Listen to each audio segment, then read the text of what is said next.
Welcome and bienvenido a JARAMA Race. Welcome back, spectators. The spectators here are back, and we are so glad for the penultimate round of the FIA European Truck Racing Championship. This is a very special truck, and to show you that, we had a special occasion driving around with Antonio Albacete, the local hero, in a golf car.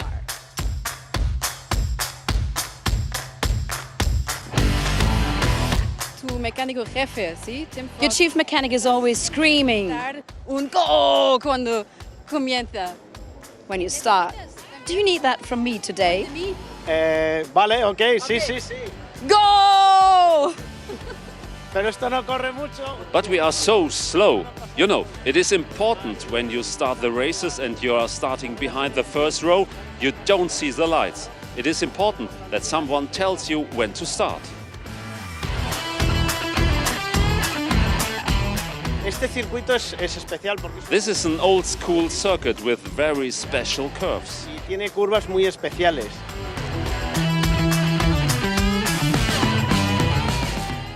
Toda la gente está muy cerca de la pista. And also here in JARAMA, the people are very close to the circuit.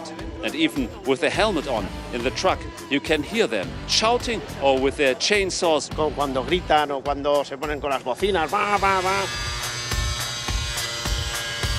Ahora estamos en la parte más alta del circuito. This zone, we call it La Epica. Up there are the stables. It's one of the most complicated zones. You came from one of the S's, starting very low, and you need to brake very hard. De unas S's que son a 160 a fondo y es una frenada muy fuerte. And in the turn, you need to find a line on the inside, accelerating more and more, and you need to brake here very well. This is the spot where the brakes can easily block, and you can easily slide off the track. Es fácil aquí el bloquear los frenos y que te vayas un poco largo o incluso que te salgas.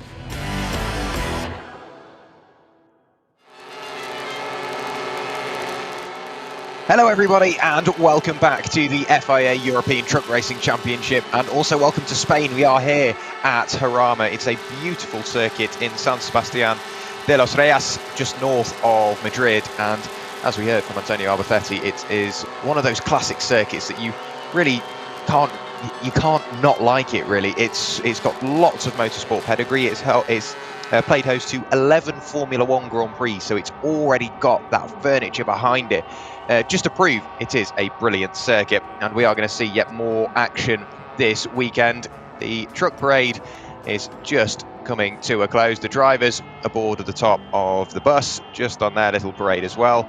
Great for the fans, of course. You can see the fans are back, so we've got packed grandstands and packed spectator areas as well. So all the drivers will be wished upon by all of the spectators here. You can see a little bit of internal track action getting underway. Here at Jarama there are lots of experiences you can do. You saw the little kit car tearing around there. That is the Royal experience, where you really focus on your car handling, and you learn a little bit about how to handle a very light, very powerful car indeed. There's also the kart track and the Ferrari driving experience here, so you're not really short of things to do here at Jarama. This weekend is packed of truck racing indeed, because we do have of course the FIA European Truck Racing Championship here. Also joining the championship is the Spanish Truck Racing Championship as well, so if you like trucks, it really is the place to be this weekend. And with the drivers and the truck parade slowly coming to a close, we will be able to go down to the grid in a few minutes time just to get a quick little insight into how the weekend is going to play out. Of course, as I mentioned, Jarama has played host to 11 Formula One Grand Prix spread between 1967 and on and off all the way through until 1981, so it really does have that motorsport pedigree. It also hosts the Superbike World Championship as well as the World Touring Car Championship as well, so it really is a brilliant circuit, loved by many indeed. It was designed by John Hugenholtz, who also created Suzuka, so it's obviously a circuit that is favoured by the drivers but also by the spectators as well. Some really good spectating opportunities. If you are new to the FIA European Truck Racing Championship, all the trucks first glance look very, very similar, but believe me, they are nothing close to what you see on the road. And when you look at them, like I say, at first glance, that you can see they generally do depict the road-going variants, but as soon as you slowly start to pick them apart, you can very quickly realise that they are completely different monsters. Around about 1,200 brake horsepower, or 5,500 Newton meters worth of torque, or just over 4,000 pound-foot of torque. So they really are pedigree racing machines. We do have Christina available down on the grid, so down to you, Christina. Yes, I'm surely available. Thank you, Jack. As you can see, the trucks are right now through the paddock, finding their positions. And I'm wondering, because qualifying should start in 5 minutes, they need to hurry up, guys. But we do have time here to, the weather is fine. The conditions are very, very good. You see them all finding their positions, and for the fans, finding their autographs. And of course, it's Antonio Alberthetti. And he had to sign everything this day. He had to sign a lot of T-shirts and caps. And of course, he took a lot of photos. I think he's enjoying himself. And I hope you at home are enjoying yourself too, as we do here with the music's playing. It seems they're live playing, actually. So, Jack, I hope you have fun too in your racing seat. Thank you very much, Christina. Obviously great to be joined by Christina here at Jarama, and Antonio Alberthetti, very much the home favourite, of course, the only Spanish driver on the grid, and he's currently, I think, 4th in the standings, so doing very well behind the wheel of his machine. Of course, he's one of the only drivers that has really been consistent throughout the season, very consistent at Zolder, there or thereabouts, and he is slowly starting to bridge the gap between the mid-pack and the top 3, and I'm expecting yet more action throughout the weekend. Of course, Norbert Kish, he now has 8 wins to his name, so he's very, very quick, very, very competitive indeed. 5 pole positions as well, and he's had 10 top 3s, so well and truly up at the top end of affairs. Some 26 points clear of Sasha Lenz. Keep an eye out on Sasha, or keep an eye out for Sasha throughout the weekend in his number 30 MAN, the black truck with the Dayglow yellow flashes.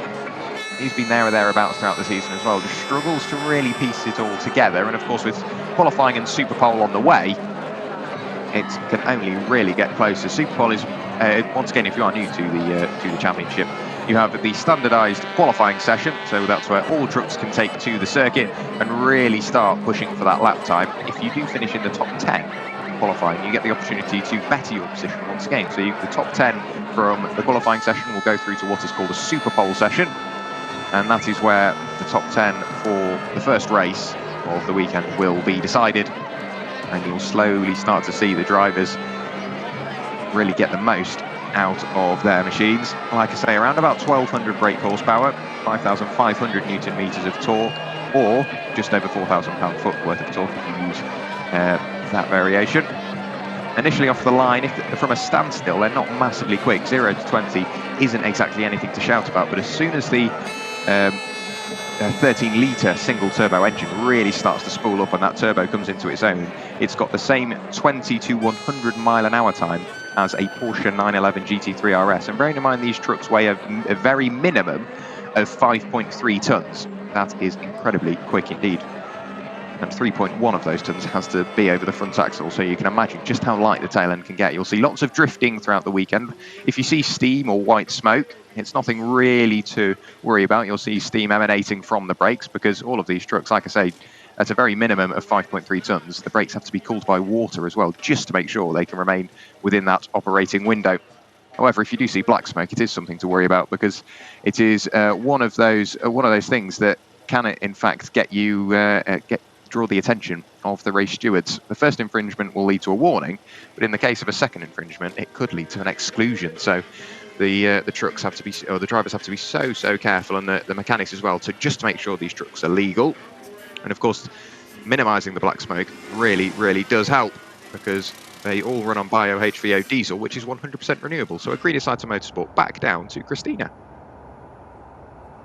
The truck of Steffi Hahn, but she passed by recently 5 seconds ago. But I wanted to show you that it is already some little damages, so it's really action going on this track. But she's right now in a good position, and she obviously wants to get into the points this weekend. And now we see Theo Calvé, one of the young guns, crossing by Norbert Kish, and I think Kish needs to go first. He does.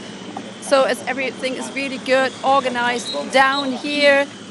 And as you can see, the race trucks are getting on the positions. So we are very glad that we could witness that and hopefully see a huge qualifying and interesting qualifying. Yeah, so lots of action on the way. Thank you very much, Christina, down in the paddock, giving us an insight just to how everybody will work their way out onto the circuit. You can see Norbert Kish working towards pit exit. Adam Latchko currently sat right up at pit exit as well. Norbert, one of the drivers that we have on board cameras. We have 3 onboard cameras this weekend provided by Goodyear. One of them is the number 17 machine of Shane Brereton, then the number 33 of Jamie Anderson, and as we just saw, the number 41 of Norbert Kish. So we should end up with a few little insights throughout the weekend as to just how the drivers will negotiate this Jarama circuit. On first glance, I think they're lining up in what their championship standings are. We did see Théo Calvet working his way towards the pit lane as well, ready to go out for his session. Of course, the now reigning French truck racing champion, and he has arrived here this weekend, a little far away from his Goodyear Cup rival of Shane Brereton. Once again, if you are new to the championship, there are 2 classes, the Titan class and the Chrome class. Titan being for the drivers more acclimatized to motorsport. So if you are if you enter the series and you are an FIA European Truck Racing Champion in the last 10 years, you do qualify for the Titan category. If you finished top 8 overall last season, you will also be placed in the Titan category as well. Pit exit has been opened, green flag waved, and the qualifying session will very quickly be getting underway. So we'll start to see the drivers work their way out towards the circuit and then get the trucks within that operating window ready for their qualifying session. Back to the classes, of course. Like I say, Titan class is for the slightly more acclimatized drivers to motorsport, and the Chrome class is for the drivers maybe slightly newer to not only truck racing but to motorsport as well. At the moment, all of the Chrome drivers do qualify for the Goodyear Cup, and every single Chrome driver does have points in the Goodyear Cup. At the moment, that's being led by Shane Brereton on 190 points in his TOR Truck Racing MAN. Quite a fair way away from Théo Calvet in second place, so Shane Brereton has got to make sure he defends that championship heading in towards the penultimate round of the season.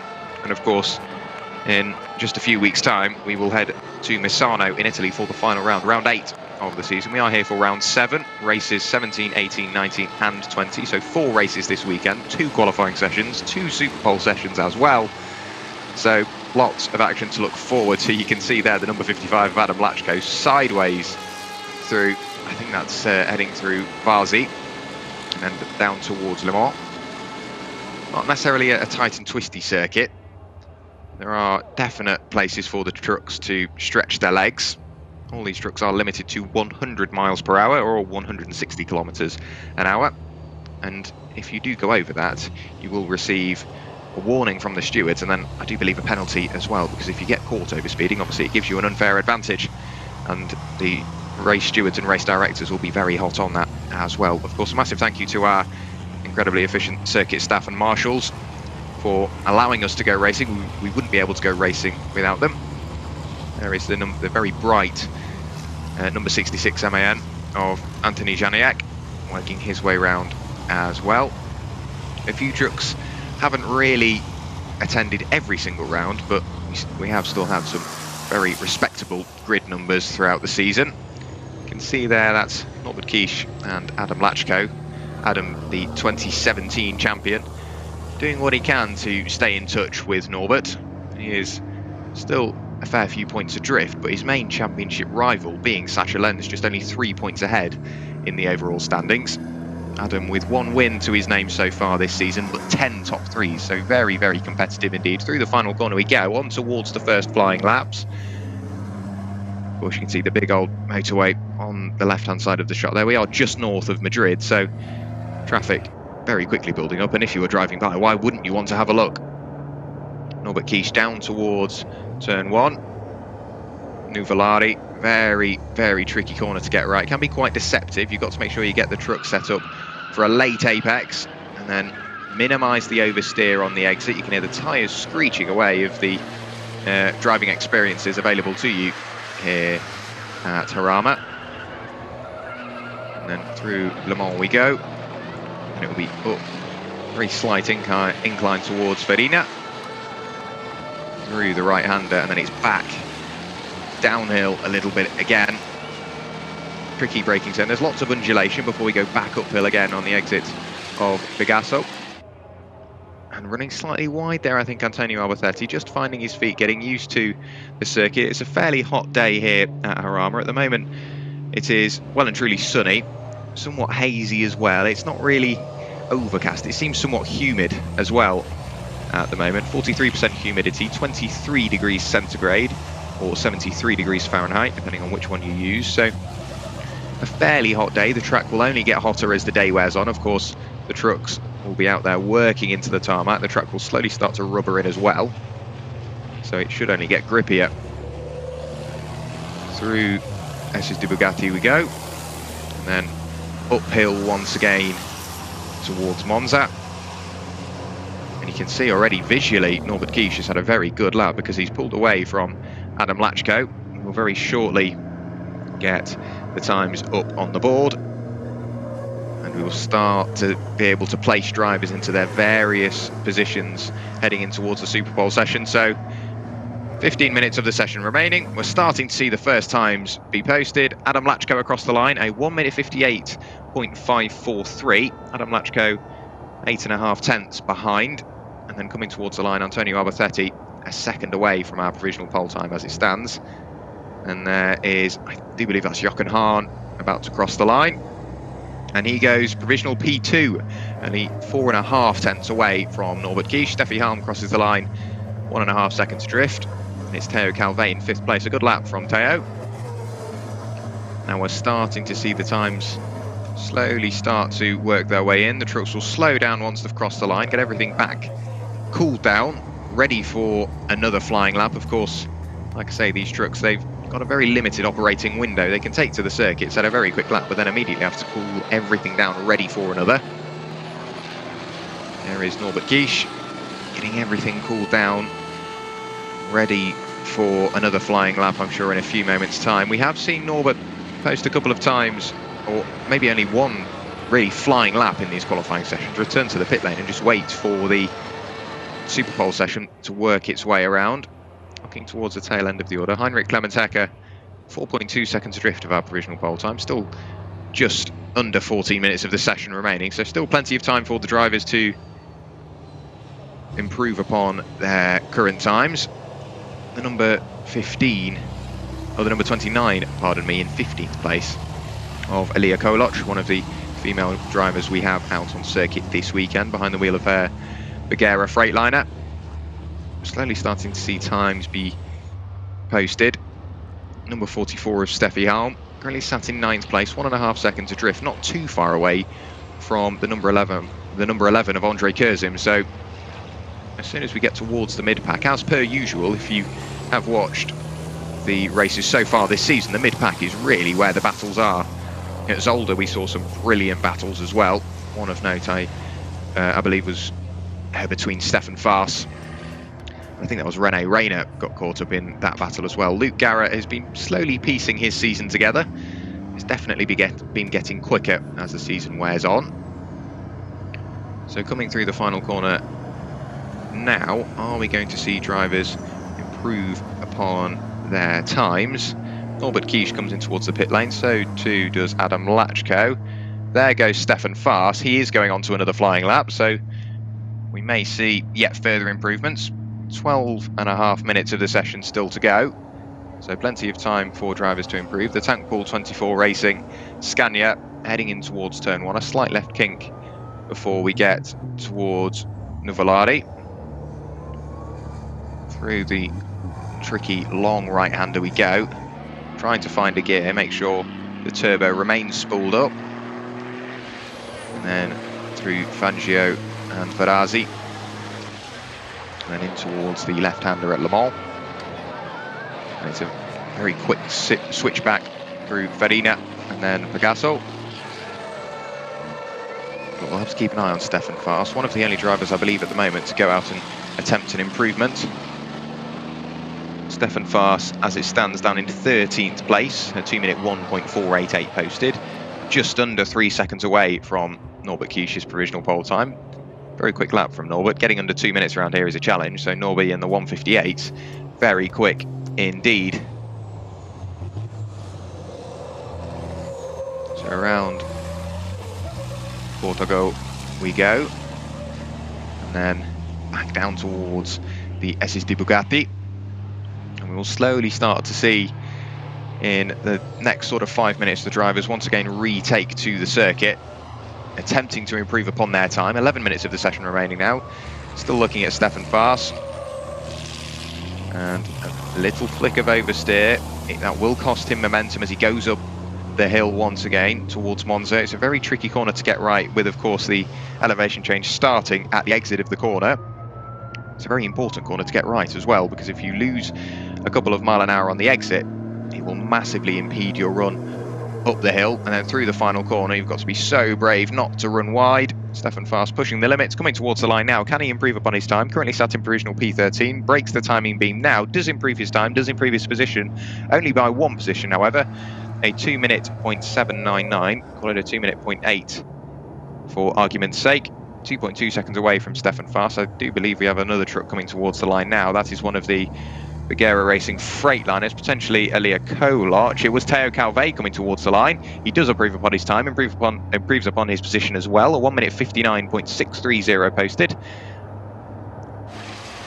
So a very quick lap from himself. And yet further improvements indeed.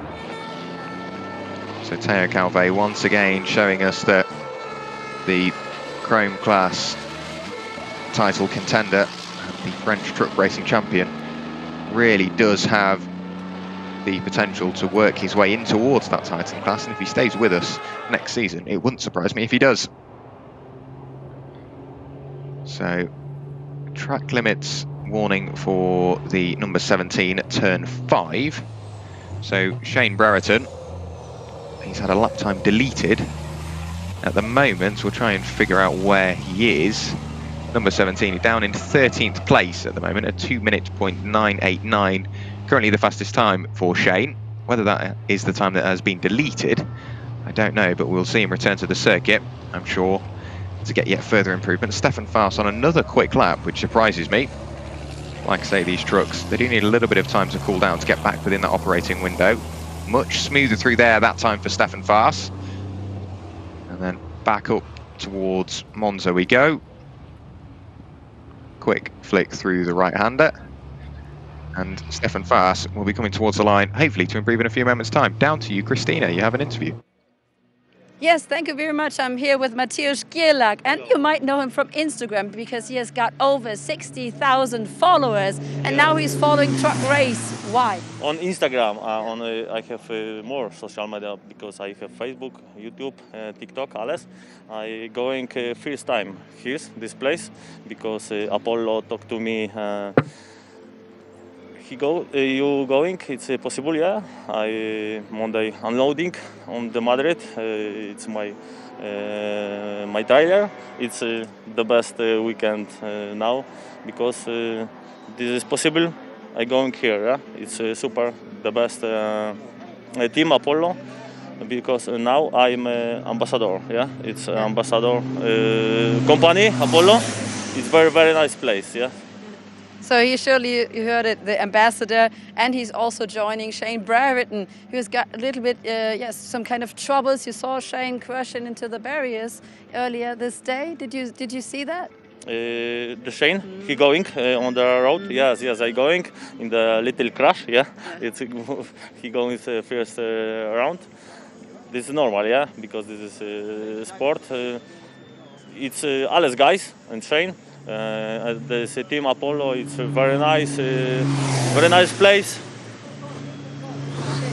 So we will come into. Thank you very much, sir, cameraman. Thank you very much. Yeah, super. Dear Nice Mattias. to meet you. Thank you very much.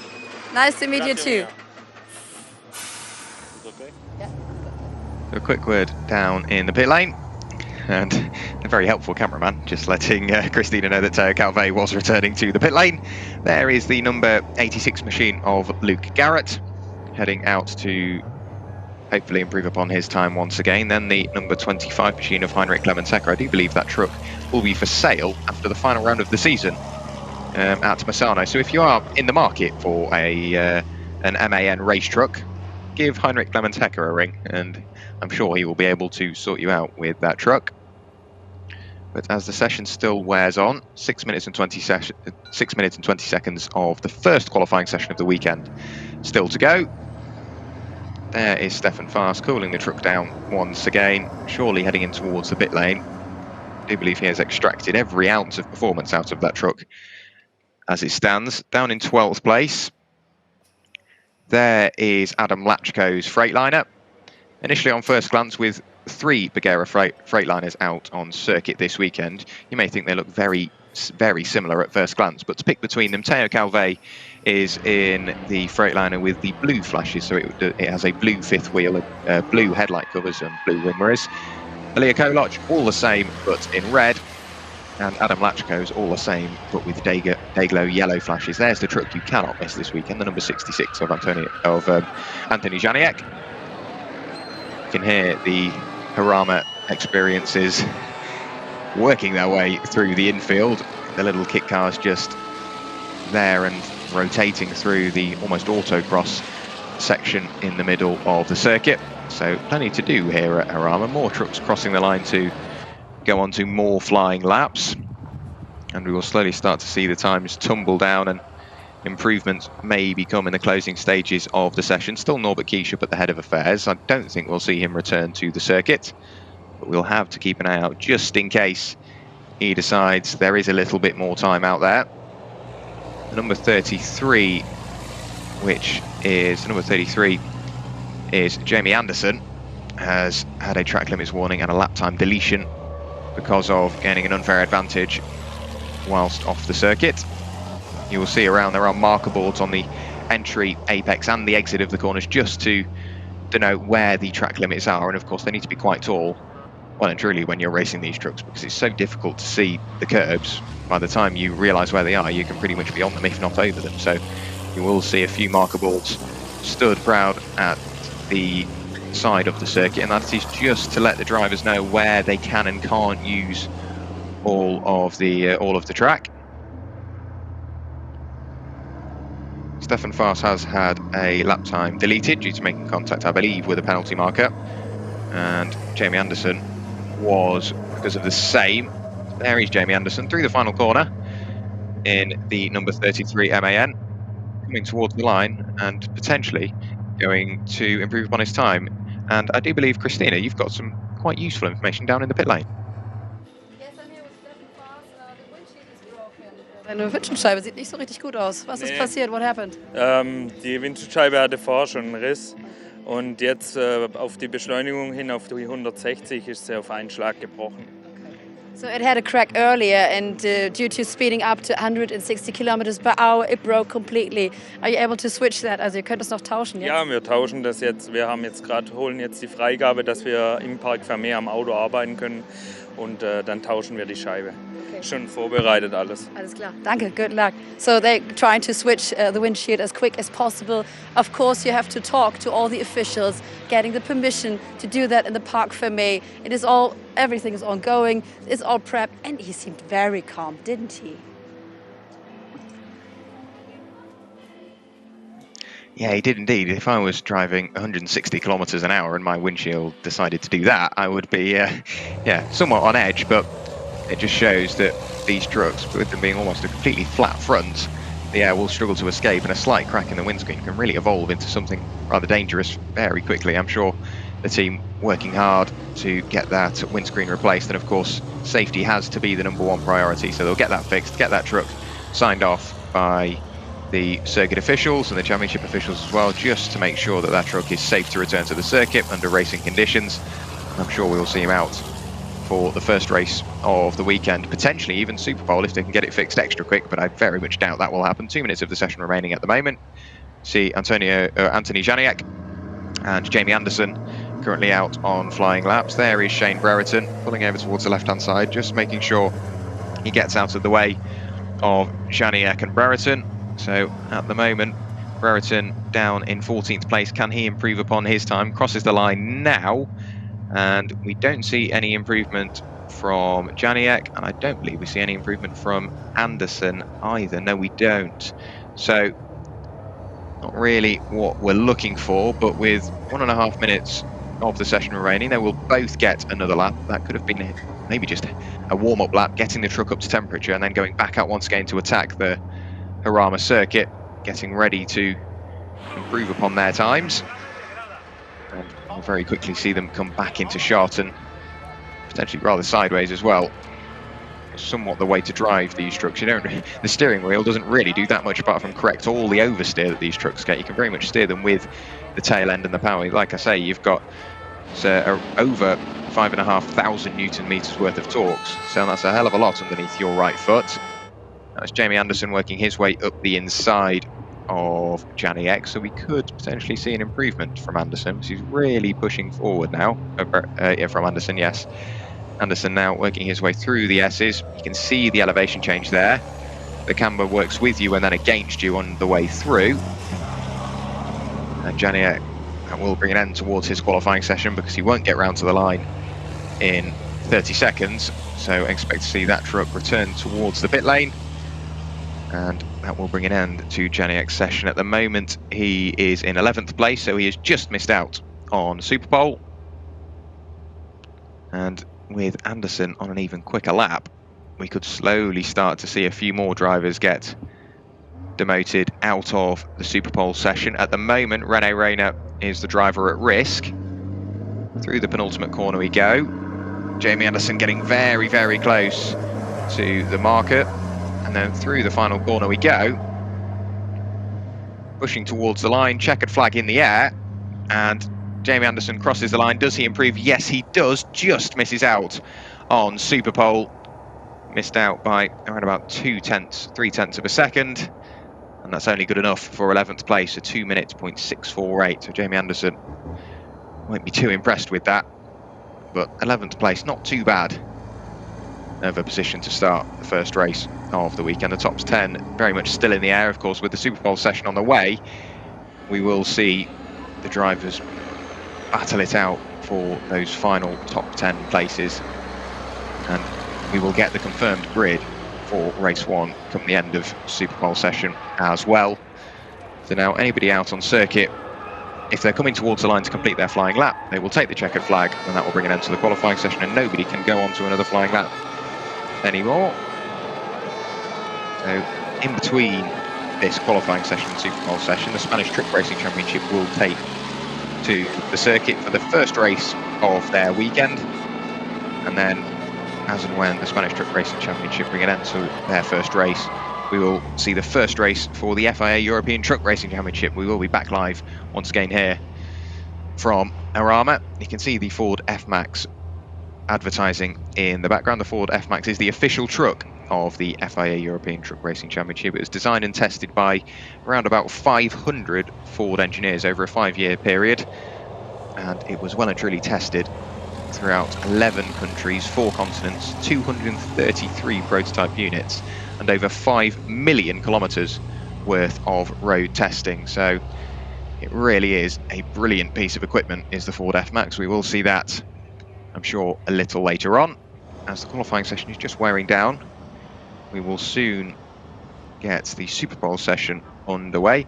We do have an interview with Truck 14, so Jose Rodrigues, down to you, Christina. Yes, thank you very much, José. O objetivo era só finalizar e finalmente está no Super Bowl. His objective was just to get the race until the end, and right now he's in Super Bowl. How did that happen? Estou bastante contente. Foi a primeira vez que peguei no carro, estou a ganhar alguma confiança no carro e a conhecer melhor o carro para tentar melhorar volta após volta.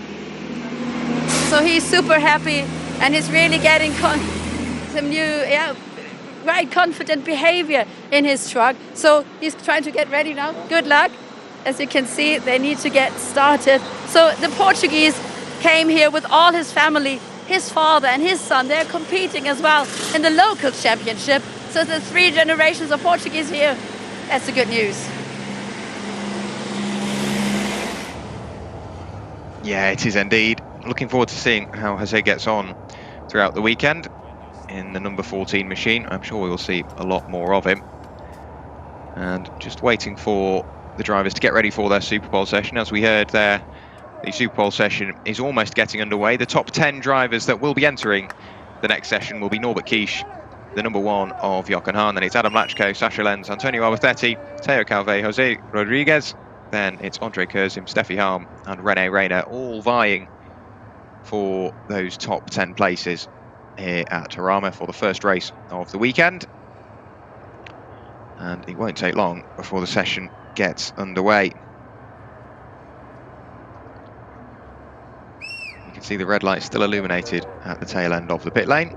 As soon as they go green, Norbert Kish will be given the all clear to take to the circuit. Of course, just a few more checks being made. Make sure all the trucks are ready to return to the circuit. Make sure the track is ready for the trucks to return as well. You can see the marshals and circuit staff taking a few photos, a few selfies with these trucks. It's not something you really see every day out racing. 1200 horsepower, 5,500 Newton meters worth of torque available in these race trucks. So why wouldn't you, when you've got the opportunity to take a photo up close and personal with these racing machines? I really don't blame them. So just waiting for the session to tick over from qualifying to Super Pole. And then we will get a little bit more on-track action underway. The FIA European Truck Racing Championship, all of the trucks you see out on circuit this weekend will be running on bio HVO diesel, which is 100% renewable energy as well. Green light has now been illuminated. The Super Pole session will be underway in a few moments' time. And with it being 100% renewable, we are slowly getting closer to a greener side of motorsport. So it's not only the trucks that try and run as green as possible, also all of the trucks that bring the circuit furniture with them, all of the mechanics, everybody like that, trying to make sure they are as eco-friendly as possible. And the goal is to have an absolute net zero by 2038 by the very latest. So 0 emissions produced throughout a racing weekend. And I'm sure that will very quickly come around. You can see there Norbert Kish just getting everything up to temperature, being followed by Jochen Hahn and Adam Latchko. Of course, Norbert Kish being the fastest in the qualifying session, it means he can retake to the circuit in the lead, so he's got all that clean air to work his way into. Adam Latchko being somewhat held up there by Jochen Hahn. I'm sure he's ready to get going, ready to make the most of the 10-minute Super Pole session that is now underway. Riding on board with Norbert Kish. Brilliant onboard cameras provided by Goodyear, one of the partners here at the FIA ETRC. May as well get a quick word with the partners. So it's the official partners of the FIA ETRC are Goodyear, Iveco, Alcoa Wheels, Ford Trucks, Smart Witness and Kogel Trailers. Smart Witness, I'm sure we will end up seeing a little bit from what they can produce. Of course, we had the slight incident this morning with Shane Brereton, and I think we will potentially have some cameras from that a little later on. If you are only just joining us, we are here at JARAMA for round 7 of the championship. The initial qualifying session has just subsided. We now have 8 minutes remaining of the Super Pole session, and Norbert Kish is very much the favourite championship leader, looking to potentially add another pole to his name. Currently had 5 poles so far this season, looking to make it a 6th and then potentially evolve that pole into a win. 8 wins so far this season as well, so very, very quick driver. Got a lot of passionate fans as well. We always see the Norby fans, whether it be on Facebook or on Instagram or various other social medias and in the YouTube chats as well. But through the final corner for the first time in the Super Pole session goes Norbert Kish, and being followed by Jochen Hahn. So with just over 7 minutes of the Super Pole session remaining, we are starting to see the trucks head on towards their first flying laps. And it's the Hungarian in the number 41 machine that will lead the entire field down towards turn 1 for the first time. You see Sasha Lenz in the background there, heading towards the start-finish line, going on towards his first flying lap. Norbert Kish sideways on the exit of Nuvolari and Fangio. And then through a quick right-hander at Varzy before you jump on the brakes, ready for Le Mans. And it's a quick burst of acceleration towards Freightliner. And it's just a very quick flick left through Pegaso and back up the hill once again towards the S's. So riding on board with Norbert Kish now, you can see the tail end twitching as he tries to put the power down. All of the curve being utilised under the Dunlop Bridge. And then towards the S's we go at Ascari. So a quick right, then a quick left, then hard on the brakes. You can see the steam emanating from those front brakes as he desperately tries to spray them with water, get them cooled down on the exit of Portago. It's a very long right-hander with a couple of apexes of choice, and then it's down the hill towards Bugatti. Hard on the brakes once again. They just disappear out of sight for a few moments time before they reappear once again. Uphill on the exit, and then it's towards the penultimate corner of Monza.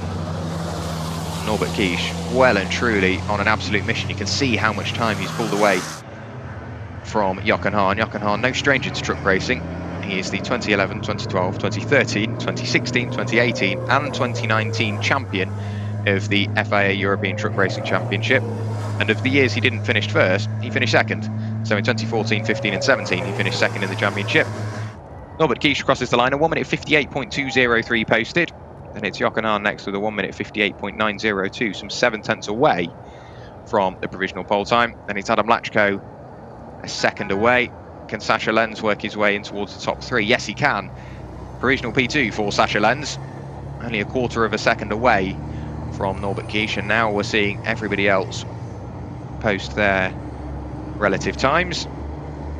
So Antonio Albacete, the home favourite, only 2/100ths of a second away from a potential position change. Adam Latchko, just like I say, 2/100ths of a second up the road so far. Then it's Teo Calvet, then Rodriguez, Kurzim, Reina and Steffi Halm. 2 seconds at the moment, 2.2 seconds separating the top 10 drivers. Through Freightliner we go, and then back towards Pegaso. We'll slowly start to see the drivers initially cool the trucks down and then get back on it, ready for another flying lap. Very limited time-wise in these sessions, so you've got to make sure if you get a lap in, you get the truck cooled down and then back within its optimised window, ready for another lap, because there's no guarantee that you will get 3 flying laps in these sessions. There is Norbert Kish, lights ablaze, just so everybody knows that his intentions are for another pole position. Now through Portago, and then just slowly starting to wind it up again on the exit, making sure himself and the truck are ready for another rotation here at Jarama. 3.85 kilometers or 2.39 miles completes a full lap here in Spain. And you can see the momentum slowly starting to build up in that truck, and with Sascha Lenz only being a quarter of a second behind, if I was Norby, I would definitely go out and go for another flying lap, because that is incredibly close, especially for truck racing as well. So we could see Norby go out and try and improve upon his time. 1 minute 58.203, his current fastest time. You can see Jochen Hahn getting closer, making sure he is ready for another lap, I'm sure. Norbert Kish, you can hear the revs rise on the exit of the penultimate corner, and then through the final corner they both go. So it's Norbert Kish at the moment leading Jochen Hahn around, and towards the timing beam they go, on towards what will be potentially their penultimate flying lap, seeing as they've crossed the line now, and with it being under a 2-minute lap time and still 2 minutes 30 of the session remaining, we could see 2 back-to-back flying laps from a few of these drivers. Norbert Kish in towards turn 1, the nose of the truck dives down as he jumps on the brakes to desperately get that truck slowed down. The tail end of the truck switching away on the exit. Very much steer the truck with the rear, because you've got all that power available to you. You may as well. Saves those front tyres as well. Quite a shallow line from both drivers in towards Le Mans. Grabbing the later apex, very sideways on the exit. Norbert Kish down through Freightliner in towards Pegaso once again, still nose to tail. Jochen Hahn slowly falling away from Norbert Kies, so you can visually see the time difference between the pair of them. The crowd getting behind some of our drivers this weekend. So as they work their way over Ascari and in towards Fortago, we will see whether Norbert Kies has given it everything he can and a little bit more to improve upon his time and potentially make his provisional pole position slightly safer. Sacha Lenz still sat there in second place. I'm sure he's out and circulating as well for his final Super Pole lap.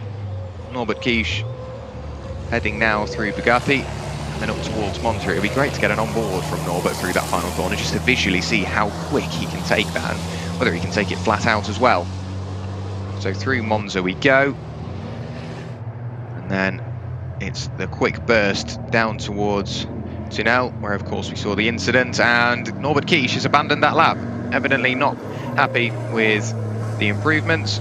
He does have another lap available to him, like I say, still 40 seconds of the session remaining, but he's massively compromised his momentum on towards the start-finish line. So Norbert Kies, I don't think we'll see an improvement. Will we see an improvement from Jochen Hahn? Cross the line now? No, he's around about a tenth slower than his current fastest lap time. Antonio Albertetti in the background coming towards the start-finish line. Can he improve upon his time? At 1 minute 59.252 to beat, and he too is just under a tenth of a second away from what was his fastest time. Adam Latchko, the next driver to cross the line. Does he improve? A 1 minute 59.016 to beat. I don't think he has improved upon that time. Very even through the first sector. All drivers around about 47 seconds to go from the start-finish line to the exit of Sector 1. Norbert Kies, the only driver to work his way into the 46-second margin for his Sector 1 time. Now we're seeing the drivers just get everything cooled down potentially for the end of the session, because if you do want to go onto another flying lap, you've now got all of that congestion, all of the trucks slowing their way down towards the pit lane. Just looking at the body language of all the trucks, I don't think we have any more trucks heading on towards another flying lap. So for a lot of the drivers, the first lap time they posted was the one they will finish the session with. We've only seen one improvement from the second rounding of lap times, and that's Andre Curzin. He's managed to work his way from 9th up to 8th place at 1 minute 59.825. So Rene Reina, one of the fellow Iveco drivers, has dropped down a position. There is Jochen Hahn, 6-time champion, 3-time runner-up, bringing his truck around towards the pit lane. I'm hoping we will be able to get an interview down with a few of our drivers before we end up handing back over to the Spanish Truck Racing Championship for their first race of the weekend. Now all of the drivers just making sure they get everything cooled down, and of course making sure the truck is legal for Parc Fermé. We've seen a few trucks throughout the season fall foul of that. Need to make sure that the truck is safe and legal to compete, and you go to an area, if you are new to motorsport, after the race or after any session, you will go back to Parc Fermé, where the championship and circuit officials will look around your racing machine just to make sure that it does fit within the regulations and make sure that it is safe for motor racing. And if it is, brilliant. If it isn't, then you're going to find yourself with potentially quite a sizable penalty or even a disqualification from the results. But now, heading through the final corner, comes Jochen Hahn with Antonio Albertetti in tow. Jose Rodriguez is under investigation by our race stewards for a potential over-speeding infringement, and we mentioned it towards the start of the qualifying session. These trucks are electronically limited to 160 kph or 100 miles an hour, and now the lap time has been deleted for Jose Rodriguez, so that time will be deleted. But that was the qualifying and the Super Bowl session here at Jarama, the first session of the weekend. But from myself, Jack Werrell, for the final time, it's back down to Christina. Thank you very much, Jack. And we do not forget our German commentator, Joachim Eberts. Welcome to JARAMA from me as well. I forgot that, I think, earlier. So we're here ahead of the Apollo Tyres team, number 17, Shane Brereton. But he's in the trolley and he's not feeling very well. He does not want to speak to us because we respect totally that, because he had an incident ahead of the qualifying. We mentioned it earlier, you might have noticed. So please, our commentators, get back into your seats because now we want to show you the scenes of this special incident from the truck with Shane Brereton. Thank you very much, Christina. Riding on board with Shane Brereton. Through the final corner he came, and he had a mechanical issue. I do believe a spring snapped, and very much a passenger at that point, straight in towards the tyres. Quite a hard hit indeed. Hopefully Shane Brereton is all okay. And then the marshals and circuit staff, you can hear him speaking to his team, letting them know what's going on, and the incredibly efficient circuit staff and marshals came over, obviously, to make sure he's okay. Quite sizable damage on that truck, so the spring, the bumper and the bodywork all having to be repaired. Very efficient work indeed. You can see the team working hard to make sure that truck could get out for the qualifying session, and everything has once again been refitted. But with qualifying and Super Bowl over, we do have the results available to you. So this is how they will line up for the first race of the weekend. Norbert Kish takes pole position at 1:58.203. Then it's Sasha Lenz in second place, followed by Jochen Hahn. Adam Latchko joins Jochen on the second row of the grid. Then it's Antonio Albertetti and Teo Calvé. Another good qualifying from Teo. Don't rule him out for potentially another Goodyear Cup win throughout this weekend. Then on towards the final few drivers out in race one. It's Jamie Anderson, Anthony Janiak, Stefan Farr, Shane Brereton, Elia Goloch, Luke Garrett and Heinrich Clemens-Hecker in 17th place. So 17 trucks all taking to the circuit for the first race of the weekend.